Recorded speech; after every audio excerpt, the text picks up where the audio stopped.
Hello दोस्तों, आपका स्वागत है देश विदेश हिस्ट्री नॉलेज चैनल पर। तो मैं आज आपको बताने वाला हूँ भारत के 5 युद्ध के बारे में जिन्होंने भारत का इतिहास बदल कर रख दिया। खासकर 5वें के बारे में आपने सुना भी ना होगा। तो दोस्तों, जो भी फ्रेंड्स हमारे चैनल पर नए आए हैं वो हमारे चैनल को सब्सक्राइब कर लें और बेल आइकन को प्रेस कर दें, जिससे कि हमारे जो भी आने वाले वीडियो हैं वो आप तक पहुँचते रहें। Thank you. चलते हैं आगे वीडियो पर। कलिंग का युद्ध 261 ईसा पूर्व। अशोक और कलिंग की सेना। तो दोस्तों, आज हम अशोक और कलिंग की सेना के बारे का जो युद्ध है उसमें आपको कुछ रोचक तथ्य बताने वाले हैं।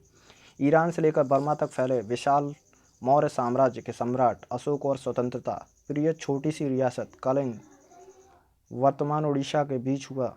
यह युद्ध अपनी आक्रामकता एवं भीषण नरसंहार के लिए प्रसिद्ध है। उपलब्ध जानकारी के आधार पर कलिंग की ओर से 60,000 सिपाही की सेना लड़ाई के मैदान में थी, वहीं मौर्य सेना में 1 लाख से अधिक सिपाही थे। साथ ही कलिंग के आत्मसम्मान के इस युद्ध में आहुति देने के लिए हजारों की तादाद में सामान्य सशक्त नागरिक भी युद्ध में तैनात थे। इस युद्ध में महानरसंहार हुआ। लगभग समस्त कलिंग की सेना नेस्तनाबूद हुई और मौर्य सेना को भी विजय की भारी कीमत चुकानी पड़ी। युद्ध की विभीषिका देखकर सम्राट अशोक के हृदय परिवर्तन के बाद बौद्ध धर्म स्वीकार कर लेने और भविष्य में युद्ध नहीं करने की प्रतिज्ञा विश्व विदित है। लेकिन इस प्रतिज्ञा और भारत के सबसे शक्तिशाली सम्राट के बौद्ध धर्म ग्रहण कर अहिंसा के पथ पर चले जाने का प्रभाव भारत के इतिहास पर हमेशा के लिए लिखा गया। बौद्ध धर्म का प्रभाव बढ़ता गया और फिर एक समय संसार के सबसे आक्रामक साम्राज्य के अधिकांश राजा अहिंसा पथ पर चल पड़े। परिणाम यह हुआ कि सैन्य बल में कम होते हुए भी विदेशी हमलावर अपनी आक्रामक राजनीति के बल पर यहाँ के राजाओं को परास्त करने में सफल रहे। दूसरा युद्ध, तराइन का दूसरा युद्ध 1192 ईसा पूर्व।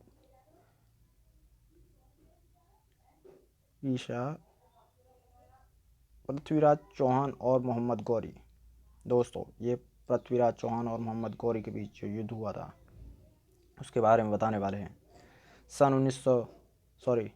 1191 तक भारत मुख्य रूप से हिंदू राजपूत राजाओं के अनेक साम्राज्यों में बटा हुआ था। इससे पहले कुछ पश्चिमी हमलावर यहाँ आए ज़रूर, लेकिन वो भारत के पश्चिमी भूभाग तक लूटपाट करने तक सीमित रहे और वापस लौट गए। सन 1191 में पहली बार अफगानिस्तान के गौर प्रांत के मोहम्मद गौरी ने भारत पर आक्रमण किया। उसका मुकाबला दिल्ली के उत्तर पश्चिम में स्थित तराइन के मैदान में राजा पृथ्वीराज चौहान से हुआ। गौरी की हार हुई, लेकिन अगले वर्ष वह फिर और ज़्यादा तैयारी और सेना के साथ वापस लौटा। सन 1192 के इस तराइन के युद्ध में अपनी आक्रामक घुड़सेना और रणनीति से मोहम्मद गौरी ने चौहान की भारी भरकम सेना को हरा दिया। पृथ्वीराज चौहान इस लड़ाई में मारा गया। इस युद्ध के बाद भारत में राजपूत राजाओं के राज का धीरे धीरे अंत हो गया। भारत के इतिहास पर इस युद्ध से ज़्यादा राजनीतिक सामाजिक प्रभाव किसी और युद्ध का नहीं पड़ा। भारत में इस्लामिक शासन की शुरुआत इसी युद्ध से मानी जा सकती है। दोस्तों, तीसरा युद्ध, पानीपत का प्रथम युद्ध 1526 ईसा बाबर और इब्राहिम लोदी के बीच हुआ था।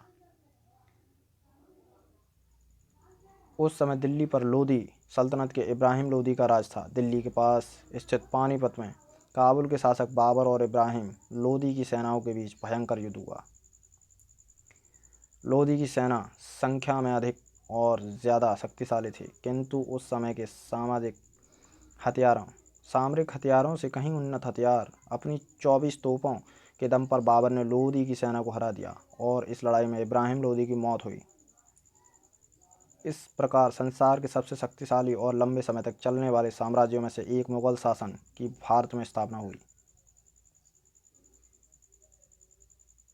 मुगल शासन ने भारत के राजनीतिक, आर्थिक एवं सामाजिक इतिहास को हमेशा के लिए बदल कर रख दिया। आज जो भारत, विशेषकर उत्तर भारत का ताना बाना है, उसकी नींव मुगल शासक की स्थापना के साथ ही रख दी गई थी। चौथा युद्ध प्लासी का युद्ध 1757 ईसा, लॉर्ड क्लाइव और नवाब सिराजुद्दौला। हाँ दोस्तों, ये लॉर्ड क्लाइव और नवाब सिराजुद्दौला के बीच हुआ था ये युद्ध। प्लासी की लड़ाई ने भारत में अंग्रेज़ों के पांव मजबूती से जमा दिए। लॉर्ड क्लाइव के नेतृत्व में ब्रिटिश ईस्ट इंडिया कंपनी की सेना ने नवाब सिराजुद्दौला की सेना को प्लासी की लड़ाई में पूरी तरह से तहस नहस कर के बंगाल में ब्रिटिश शासन स्थापित कर दिया। उस समय भारत में फ्रांसीसियों और अंग्रेज़ों के बीच व्यापारिक और भविष्य के सामरिक आधिपत्य को लेकर संघर्ष चल रहा था। सिराजुद्दौला फ्रांसीसियों के समर्थन में था।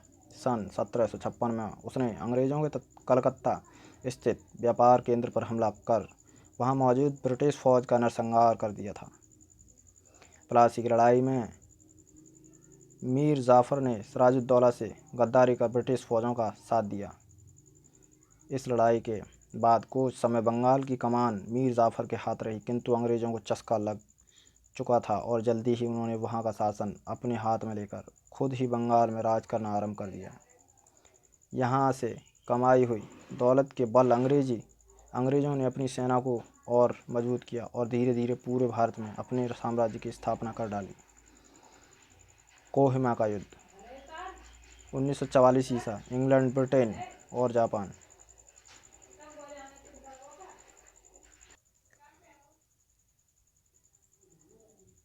कोहिमा भारत में बर्मा की सीमा के निकट नागालैंड में स्थित है। कोहिमा का यह युद्ध इतिहास में पूरब के स्टालिनग्राद के नाम से प्रसिद्ध है। यहाँ पर मिली पराजय द्वितीय विश्व युद्ध के दौरान जापानी फौजों को मिलने वाली सबसे महत्वपूर्ण शिकस्त थी, जिसने भारतीय उपमहाद्वीप और संभवतः सारे संसार में जापानियों को बढ़ने से रोक दिया।